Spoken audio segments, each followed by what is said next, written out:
Anniversary के तैयारी शुरू हो गई। देखो हमारे बेटी की आकृति के सहेली प्रांजल और पूजा जो है मेहंदी लगा कर मैडम के तैयार कर ले। देखो बड़ी सुंदर मेहंदी लगेल के।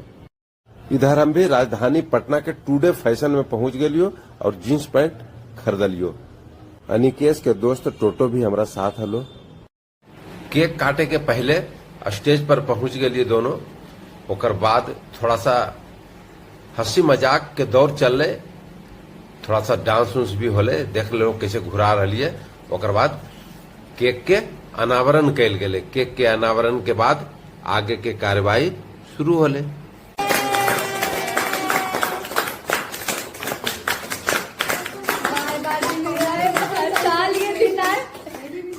तुम मनाओ 100 जोड़ी।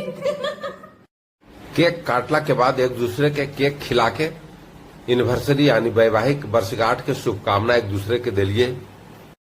केक कटला के बाद फोटो सेशन होले। आकृति के सहेली सब हॉस्टल से आल हले, सब फोटोग्राफी करेल के सब अपना फोटो सहेज रहले। सब अपन मोबाइल में भी किसू के दोस्त सब मिलके फोटो वोटो करेल।